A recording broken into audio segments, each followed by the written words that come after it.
Bonjour, alors on va faire le point sur l'activité concernant les tableaux de signes. Donc je fais juste un petit rappel sur la première partie. Donc nous avons vu qu'on peut déduire le signe directement quand on a un produit ou un quotient. Il suffit d'appliquer la règle des signes, on y reviendra tout à l'heure. Et par contre, le cas qui pose problème, c'est lorsqu'on ajoute des nombres qui sont positifs ou négatifs, ou éventuellement qui changent de signe. On peut obtenir n'importe quel type de résultat. Voilà. Alors, on va passer directement à la partie C avec la fonction f. Donc, vous aviez à étudier le signe d'une fonction f de x qui était égale à moins 2x carré plus 3x plus 2.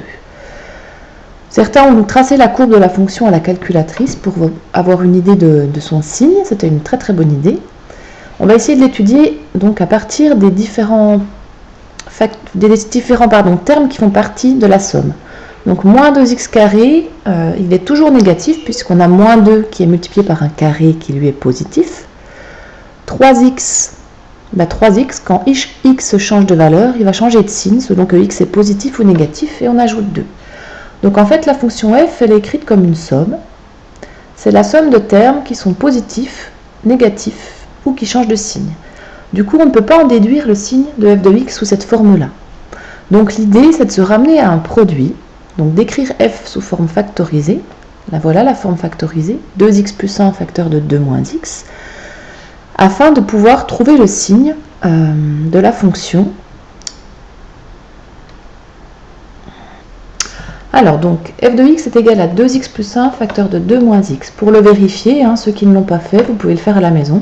Il faut développer 2x plus 1, vous allez le distribuer, 2x plus 1 fois 2, moins 2x plus 1 fois x, plus 1 fois 2, et moins 1 fois x. Et vous vérifiez que vous retombez bien sur la même expression que celle du départ. Donc une fois qu'on a trouvé la fonction sous forme d'un produit, on va être amené à étudier le signe de chacun des facteurs du produit. Donc si on sait trouver le signe de 2x plus 1 et le signe de 2 moins x, on pourra en déduire le signe du produit des deux. Alors on va commencer par le signe de la fonction 2x plus 1, qui est une fonction affine. Son coefficient directeur ou sa pente, c'est 2 qui est positif. Donc il s'agit d'une fonction croissante. Alors, si je vous fais un petit dessin, il faut imaginer, vous pouvez le faire en imaginant.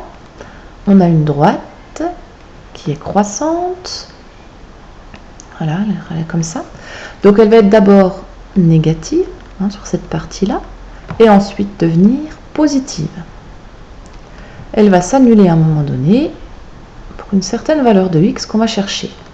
Alors pour la trouver, il faut trouver la valeur ici, donc pour laquelle le résultat 2x plus 1 est égal à 0. Donc ça va nous donner 2x, on résout, est égal à moins 1, et donc x est égal à moins 1 demi, ou moins 0,5. Donc elle va changer de signe quand x atteint la valeur moins 1 demi. Alors si vous n'êtes pas sûr de vous et que vous voulez vérifier que votre tableau est juste, vous pouvez choisir une valeur de x et tester cette valeur. Par exemple, si je prends x égale à moins 2, qui est là, si on le remplace dans la formule, 2 fois moins 2 ça fait moins 4, plus 1 ça fait moins 3. J'obtiens bien une image négative, donc on ne s'est pas trompé de sens.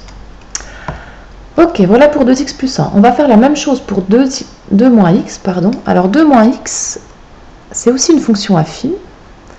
Si on considère la droite qui est associée à cette fonction affine, elle est par contre cette fois décroissante, puisque la pente, c'est le coefficient qui est devant x, c'est moins 1.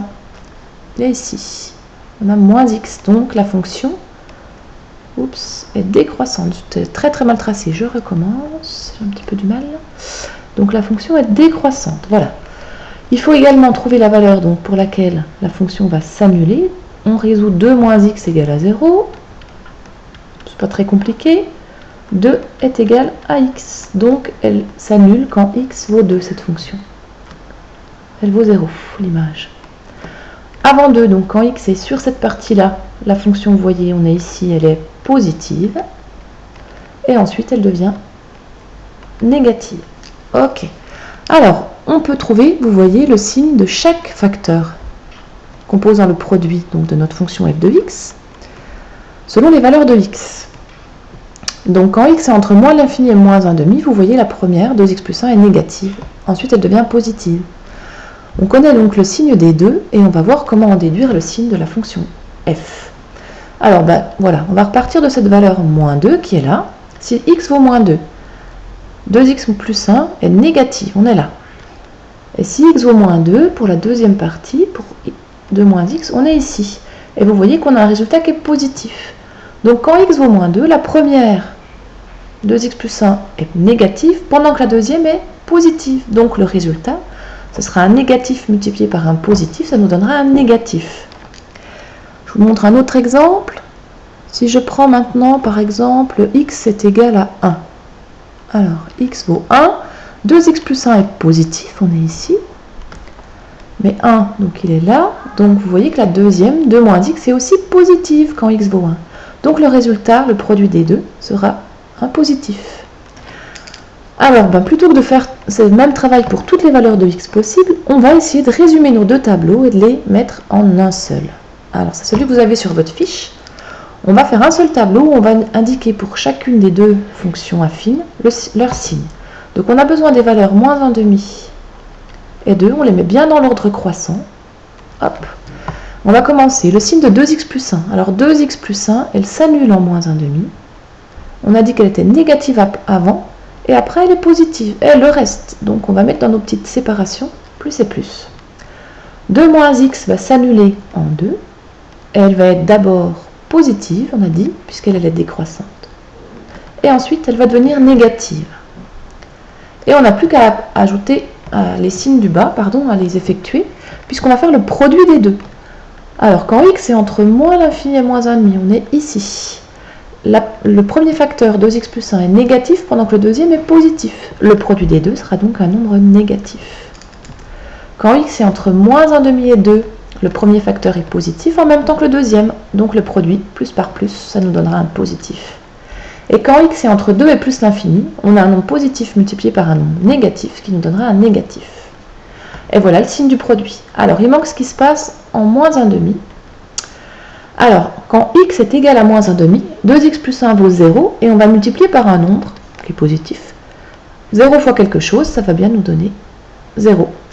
Et quand x est égal à 2, le premier terme est un résultat positif, on va le multiplier par 0. 0 fois quelque chose, ça nous donnera encore 0. Et voilà, on a le signe complet donc de f de x. Alors, à partir du tableau, on peut compléter les petites phrases. F de x est strictement positif quand x est comment? Alors, on obtient un résultat strictement positif sur cette partie-là. Donc, quand x est entre moins 1/2 et 2. On ouvre les crochets, puisqu'en moins 1/2 et 2, la fonction s'annule, donc elle n'est pas strictement positive. Ensuite, f de x est strictement négative quand x est soit entre moins l'infini et moins 1/2, ou entre 2 et plus l'infini. Alors on va l'écrire avec le symbole union. Donc entre moins l'infini et moins 1/2, j'ai oublié le point virgule, je le rajoute, union 2 plus l'infini. Et enfin, f de x est égal à 0 quand x est égal soit à moins 1/2, ou alors quand x est égal à 2. Et voilà.